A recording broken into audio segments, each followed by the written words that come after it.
We are so pleased to introduce Flying Changes magazine as a sponsor of this episode. Flying Changes is a print and digital magazine that services sport horse enthusiasts in the Pacific Northwest. With a nice balance of community news, events, training, and competition articles, and local and professional photography, the magazine is not only a premier publication, but a direct line to the horse-loving community members in the Pacific Northwest. It's a bit of everything with something for everyone.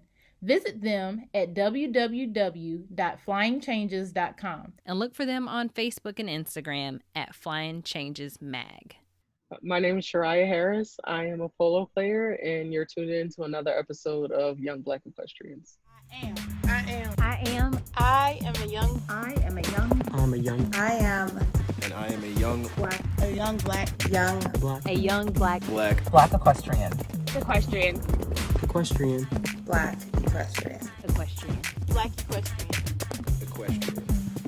equestrian.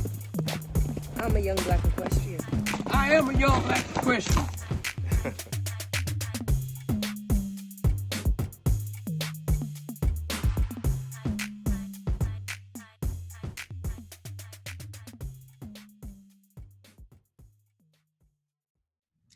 Hey everybody, and welcome back to another episode of Young Black Equestrians with your hosts, Abriana Johnson and Caitlin Gooch. And we are here today with Shariah Harris, who is a polo player and an intelligent Black woman, okay, because she just graduated from Cornell, but we will hear more about that as this episode goes on. So welcome to the show. We are so excited to have you. Thank you. Glad to be here. Okay, Gab.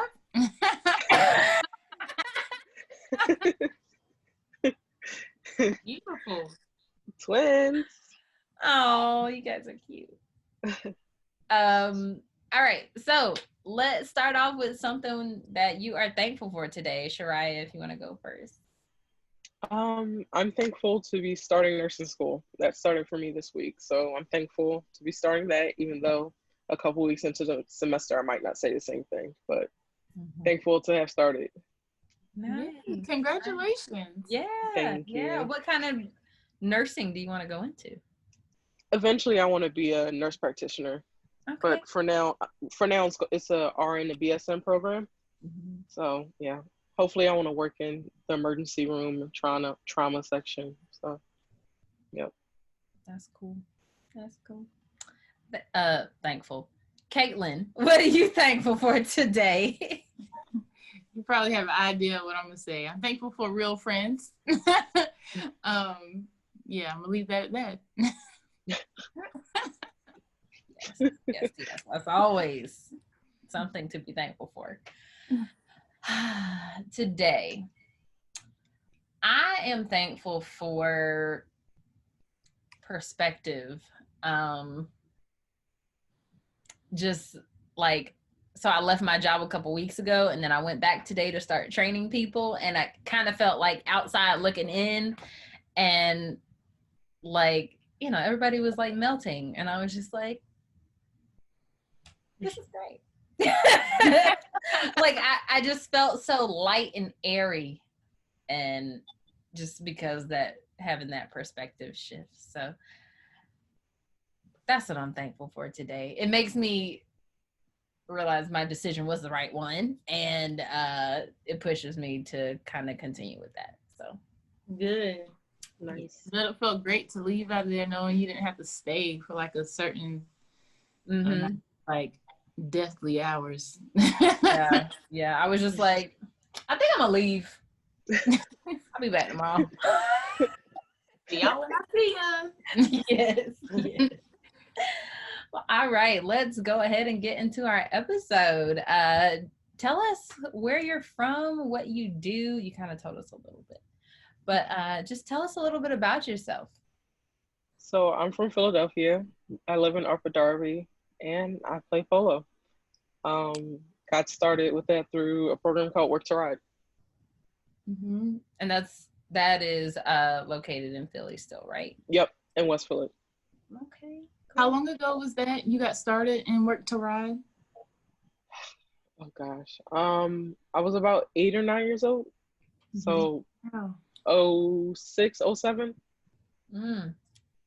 That Yep, gives so I them. just Oh, go ahead. no, I just did that from the time I was 8 or 9 until I graduated high school. And still involved in it today. Mm-hmm. Can you just imagine when Sev graduates high school? Sev is one of the little cowboys that comes around, and he's 3. Oh. So, I can't wait to see that whole process. He has some time. Mm-hmm. Yes. And so how did you go from playing at work to ride to playing at Cornell? So, we would travel around. We always traveled because we didn't have the facilities or the horses to host games at our place. So we would always travel around to Maryland. And we would always travel to Cornell once a year and play their high school. And, as we became a better team, their college team. And so that's how I got exposed to what Cornell was, because I had no idea about Cornell until we went up there and played them. Mm-hmm. And when we played them, I kind of got talked to by the coach asking, what's my future goals? Where do I want to go to school? And he was like, well, why don't you apply here? It's like, well, I never thought about it, but sure. And I looked into it. I was like, oh, this is hard to get into. And I was like, oh, it costs a lot of money. But then, I did my research about their endowment and their need-based aid that they give. And, I applied and I got in. Wow. Do you think if that coach didn't approach you, you would have applied? I would like to say I would have, because by the time I was a senior in high school, I was set on going to a polo school. I wanted to go play polo in college and win nationals and all that. And Cornell was the top 1 or 2 women's programs for polo. So I think eventually I would have applied there, but he kind of talked to me about it when I was a sophomore or junior in high school. So that planted the seed, and then I did my research. So when it was time for me to apply as a senior, I was like, okay, I have my list of schools, I'm ready. So are there men's and women's teams? I was just thinking that. I don't know why I thought it was like together. Yeah. It is. In college is the only time where they separate you by men and women's. But growing up, I played on the open team, which is the mixed team. I played on with guys against guys growing up. But in college, they separate you. I mean, I guess the only difference is how hard you could possibly hit the ball. I don't know. Yeah. And it's not like in football, like the dude definitely run over the girl. But we on horses, man. We level out the playing field. All right. The guys are rough though. They play a little wild, but it's fun playing with them. Interesting. So, have you ever thought about doing any other disciplines? We dabbled in everything. Les, the director of Work to Ride, she exposed us to everything. We did the pony races, show jumping, steeplechase races, hunter shows. We did a couple Western shows. So we got to put our foot in the door in a lot of different disciplines. But I like the adrenaline rush of polo. So I think the only other is jumper shows. That's the only other thing that I've gotten close to the adrenaline rush that I get from polo. That's interesting.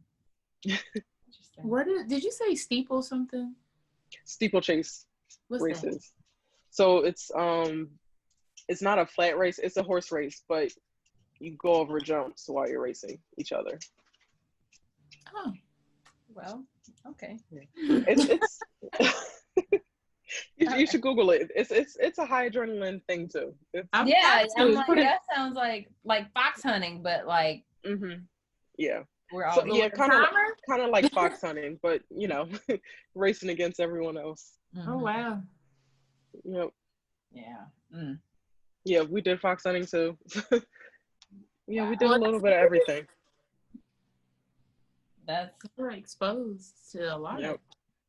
yeah, as at such a young age, you know.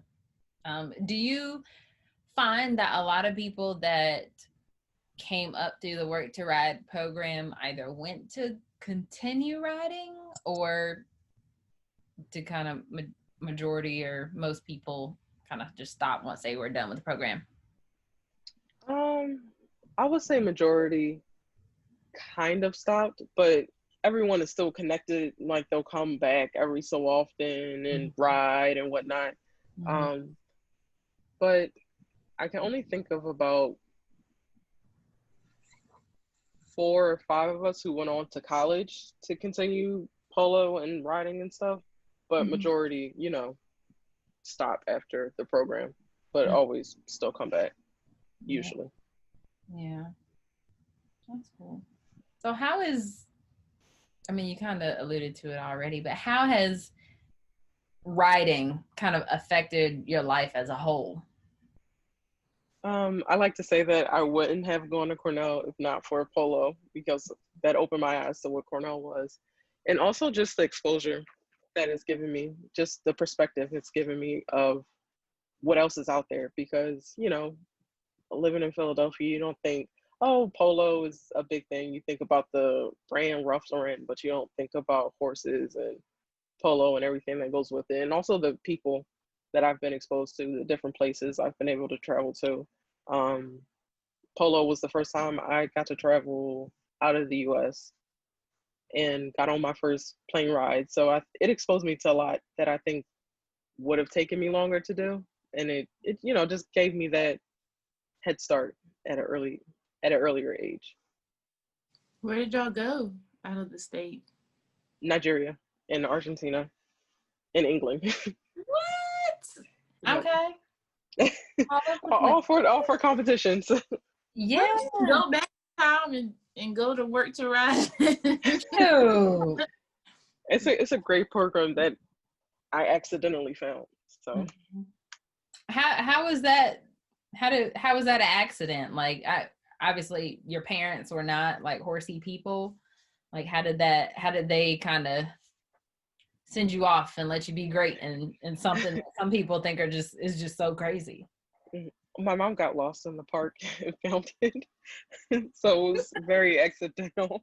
Yep. Oh, that was ordained. Yeah. That was meant to be. Yes. Yes. Yep. You don't And just get myself lost in and front of the stable. exactly. So myself and my 2 other siblings, we all went up through the program. Oh, that's cool. Yep. Did your siblings play in school, or did they continue to play like in college or something? Bless you. Excuse me. Thank you. My brother, what is he now? He's a sophomore. He's doing community college first, and he wants to transfer into a polo school. Mm-hmm. And my older sister, she fell off from it, but she played all throughout high school. Mm-hmm. Wow. Not everybody can say their siblings joined in on the equestrian fun. Right. Yeah. That makes me think of like when you do icebreakers, what's it called? 2 truths and a lie. Mm-hmm. And people will be It was- like, I'm from Philly. My favorite color is red, and I used to play polo. And then people, Yeah, I was like, that's a lie. that's a lie, right? It's like, no, it's not. True story. True story. So talk about how it was kind of being on a collegiate polo team. Like, what was that experience like? It was difficult, trying to find that balance between practice, games, and school work and studying. And I also had a job while I was at school, so trying to balance all of those. It was difficult. My freshman year, I struggled, like most people, until I figured out how best to divvy up my time. And that's really what it was. Just time management was the biggest thing for me to get through college. It was hard trying to balance going to games, being away for a whole weekend for a game, and trying to, study or submit an assignment that's due that weekend. So it was definitely a challenge, but I wouldn't have done it any other way. I love being on the team. I love playing polo. And even though that brought its own stress, it was still a release from the school part of everything. Right. Right. So how did you always want to be a nurse, or did you kind of choose that later? This was a decision I made, I think the beginning of this year, the beginning of my senior year, or a little bit into it. I graduated an animal science major, so I came in on the pre-vet track. Yes. And soon discovered that I didn't want to do that. But I continued with the major because by the time I decided that, I was already done my major requirement classes. So I just finished up with that. And it ended up working out because a lot of my animal science credits and classes transfer over for the science part of what nursing needs. So Yep. All those chemistries and biologies and Yep. calculus. Yeah. Yep. And they were like, oh, that's fine. And I just had to take human anatomy senior year to, balance out for the animal anatomy I've been doing for the past 3 years. But that wasn't, I'm not going to say it was easy, but it was easier because, I already had some type of anatomy. Right. And it's only one animal. Right. Exactly. You know all the animals. That's what I always tell the pre-med people. I'm like, y'all are just learning about humans. I have to know cats, dogs, horses, cows, goats, sheep, and birds. We learned a little bit, pigs. Yeah. So, yeah. Mm-hmm. And they are not the same. No. No. They have it so easy. So what vision do you have for the future in writing? I mean, you just graduated. Like, how are you going to stay on your game? Well, thankfully, I've been playing basically every week this summer, outdoor polo with, Leslie and using the horses from the program and entering in tournaments and people asking me to play with them. So I've been able to play this whole summer. And I think this past weekend was the last thing I had on my schedule to play in for this summer.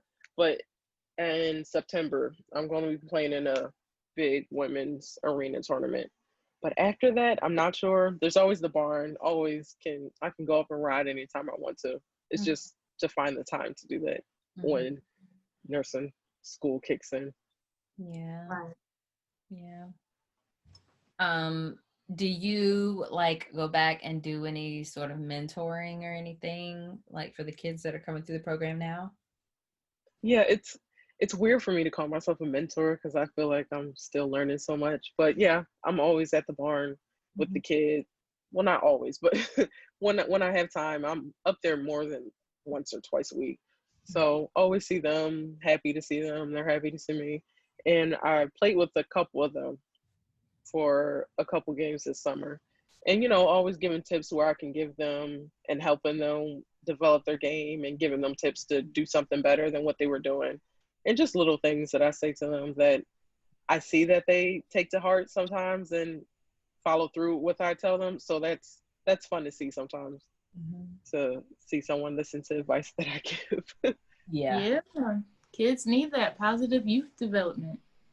And to see it from someone who was in the same shoes as them and not just this teacher that's just telling them what to do. I was you 10, 12, 15 years ago. So do what I say. And I think and I think they heed my word a little more because all of them who are in the program right now, when in my last year or two, they were in the program. So there was overlap between us. So that definitely makes them a little more receptive to what I have to say. I'm not just this figure that they don't know who they are. They just hear about me and I'm just coming telling them what to do. That's good. That's good. So speaking of things that you tell them, what advice would you give aspiring equestrians of today? If they wanted to get in the polo, if they just wanted to get in horses, what would you tell them?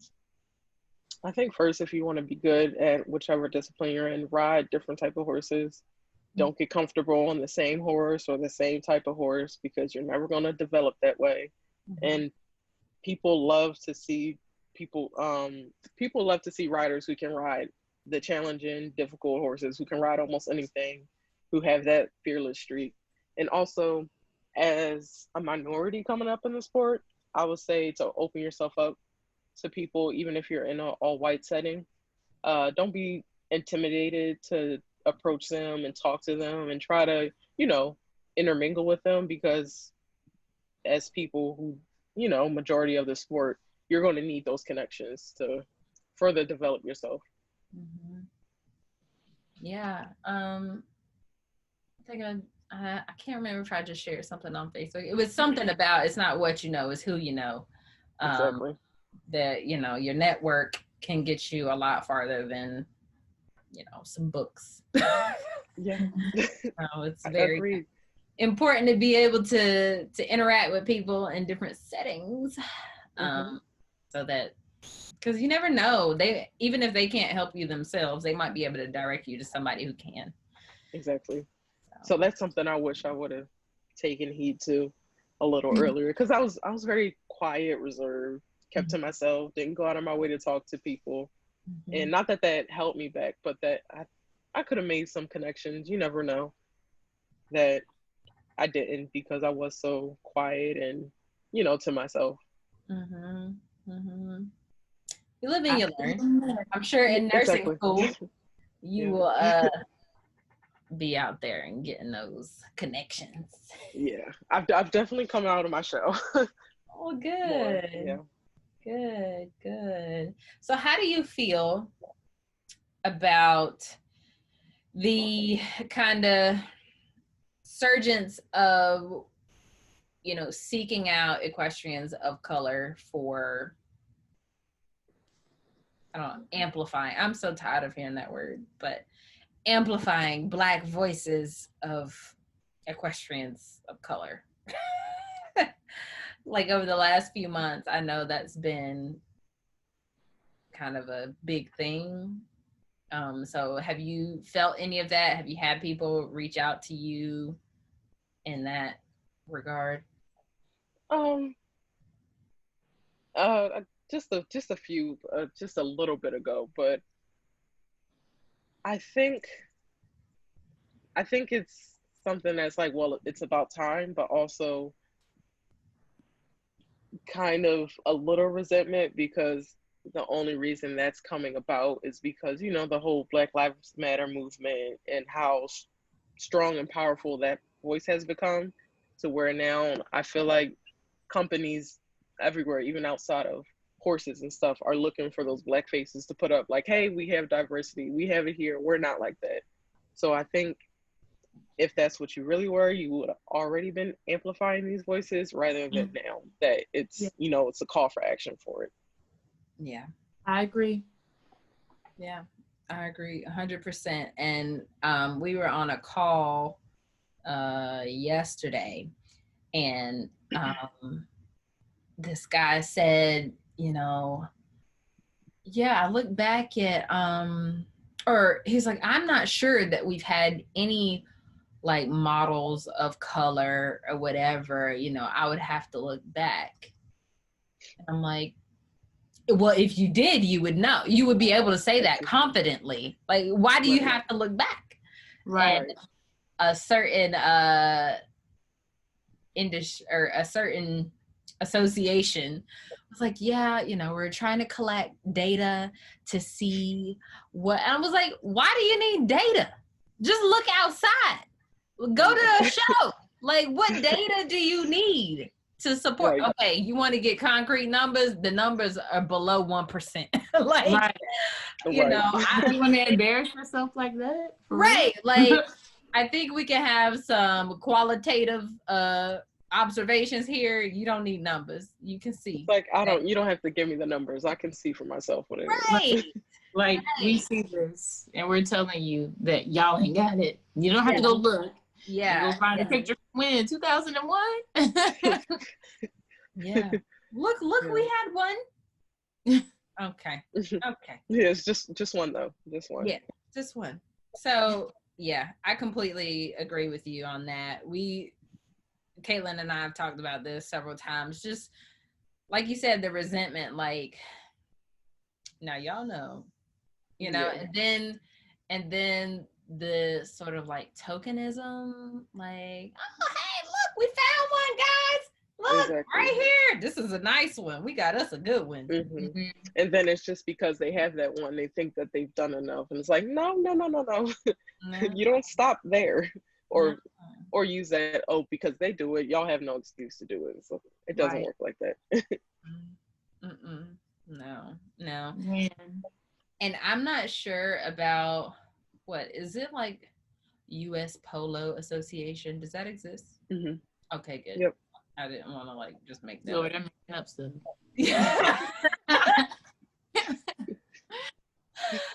But I don't know, like, where their like stance is, because I don't think they've been involved in any of the conversations that we have. I don't think that doesn't ring a bell. But do you see anything from them? Do you see any like step forward in that direction of trying to be more diverse from them? If you haven't paid attention to it, that's fine. No, it's something that they say that they want to do, are going to do, but it's not. And polo's also difficult because it is such an expensive sport, and you need horses to do it. So that's where it gets held back a little bit, because to reach these, inner city minority communities, you have to look more towards urban cities, and just to get it set up there, or a club that's going to be able to sustain being there, is difficult. So they have talks of wanting to do it, but outside of the Work to Ride program, I don't know many other Black teams that are doing this. There's one or two Black women or Black men who are doing it, but as far as majority of them, I believe they're coming out of our program. Yeah. I did. Someone just tagged us a couple days ago in the Morehouse polo team that just started. So I'm excited about that. I was working in Atlanta, and the kid who started it, his name is Caleb. I was working in Atlanta and teaching lessons and helping with horses there, and he was one of the clients. So I had some conversations with his mom, and she was very adamant about getting the team started because he was graduating, and he wanted to keep playing polo, of course, and he was going to Morehouse, and they got that started. So I'm happy for them. Yeah. I hope that it sustains though. And actually one of the, I guess he was first generation Work to Ride graduates, he's helping with giving them direction on how to run it and everything. His name's Richard Prather. So he's trying to help the Morehouse polo team. That's awesome. I'm excited to see what they come up with, or how they get it done. Because honestly, like, I didn't even know, like, there's a polo team in my area, and it wasn't until we were headed to Kentucky to get the horse trailer that we saw a billboard for a polo tournament, and we were like, anytime we see horses, we're like, what? But I was like, horses on this bill? Oh, they got a polo team? What? Right here in this area. Had no idea. Didn't even know. Do you remember what team it was? It was it's an alumni team for Triangle. Yeah, it was Battle of the Blues is UNC and Duke. Okay, nice. No, either one of them had a polo team. It might have changed where I went to school. No, I'm just kidding. And I think Stanford has, there's a lot of schools that have it. They're just not just big names for polo, but a lot of schools have it. Brown, all the Ivies have it, and most of the Southern schools have it. Not most, but a lot. Yeah, that's cool. You just gotta look for it. It's small, but it's it's really in places that you wouldn't, never thought of, but they have polo. Yeah. Right. Hey, work to ride. No one would have. Right in the middle, like by Center City. So Yeah. All right.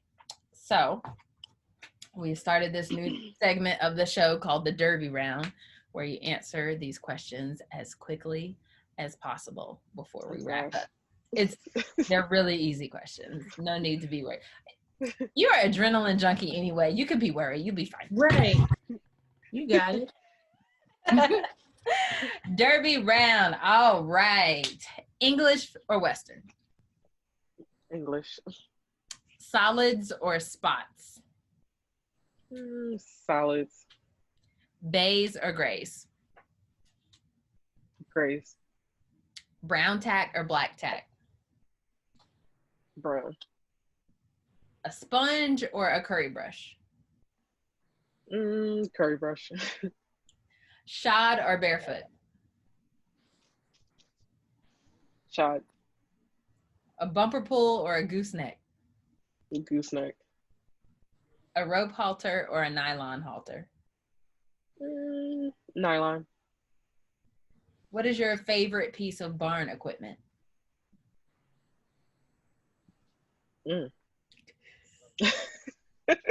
A brush. A brush, okay. What's your favorite piece of tack? Stirrups.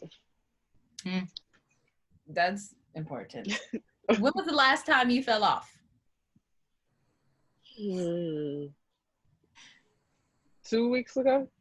Oh, wow. Does that happen often when playing? For me, it does. I tend to fall off quite a bit, not as much as I used to, but I'm just always going for it. I don't really think about falling until I throw myself too out of balance, and then I just fall.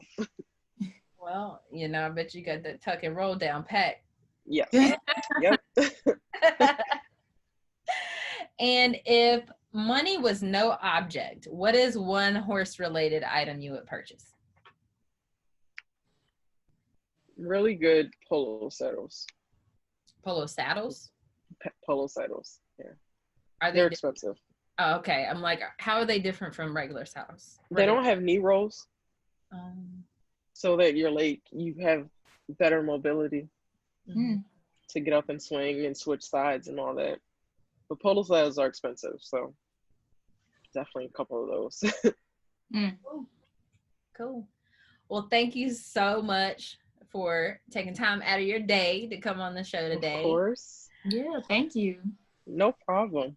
Let everybody know where they can reach you or get in contact with you, socials, all those things. Oh, sorry. Let me look at my Instagram. I'm terrible. I'm not one of those people that just knows my stuff right off the bat. Okay. So for Facebook, Shariah Harris, SHARIAH, Harris, HARRIS. And Instagram is Shariah_H. Cool. That's about all I have. That is plenty. Yes. Well, all right. Thanks again. And we will let you know when this episode's going live. Okay, great. Thanks for having me. All righty. You have a great rest of your day. You too. All right. Bye. All right, bye. Thank you for tuning in to another episode of Young Black Equestrians. Head over to our Facebook or Instagram pages and let us know what you thought about that episode. Leave us a review on Apple Podcasts and have the opportunity to be featured in our next episode. See you next week.